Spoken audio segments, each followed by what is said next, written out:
Salut à tous, c'est Coach Anthony pour The Fight. Aujourd'hui, on va parler d'un sujet crucial, la boxe est-elle vraiment le meilleur sport à apprendre pour la défense personnelle en cas de bagarre de rue? Vous avez peut-être déjà entendu des gens dire que d'autres arts martiaux comme le Jiu-Jitsu, le Krav Maga, ou le Muay Thai sont les meilleurs. De l'autre côté, il y a la foule des boxeurs qui affirment que la boxe, c'est ce qu'il faut apprendre. Étant moi-même médaillé olympique en boxe, j'ai toujours penché pour la boxe, mais récemment, j'ai commencé à voir les choses sous un autre angle. Dans cette vidéo, je vais vous donner 4 raisons pour lesquelles la boxe est l'un des meilleurs sports pour la défense personnelle, mais aussi 4 raisons pour lesquelles la boxe pourrait ne pas suffire dans une vraie bagarre de rue. Et à la fin, je vais vous dire ce que je pense que vous devriez vraiment apprendre pour vous défendre efficacement contre n'importe quel adversaire, peu importe sa taille. Avant tout, pensez à liker, commenter et vous abonner à la chaîne The Fight. Maintenant, plongeons dans le sujet. Les avantages de la boxe pour la défense personnelle.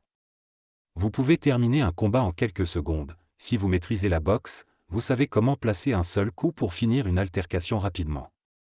La bonne technique de frappe menton baissé, rotation des hanches, extension complète du bras peut littéralement mettre fin à un combat avec un seul coup bien placé.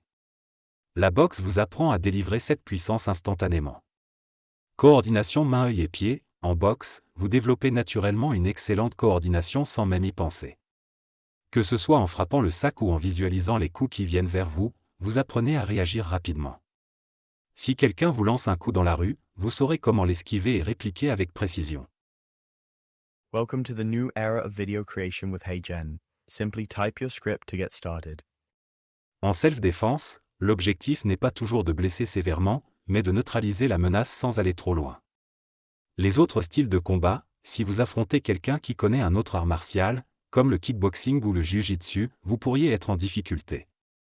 Un coup de pied lourd dans les jambes ou une tentative de mise au sol peut vous désarçonner, surtout si vous n'êtes pas habitué à ces styles de combat. Alors, que devriez-vous apprendre pour une défense personnelle efficace? La réponse idéale est un mélange.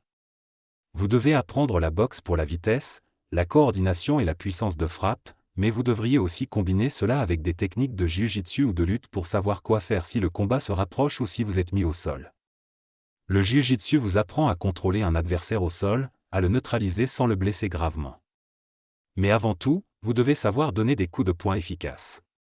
Je vous recommande de commencer par la boxe pour développer cette coordination et cette force mentale, puis d'ajouter des compétences comme le jiu-jitsu pour avoir un bagage complet. Merci d'avoir regardé cette vidéo sur The Fight, et n'oubliez pas de vous abonner pour plus de contenu sur la défense personnelle. Boxons intelligemment et restez prêts à toute éventualité.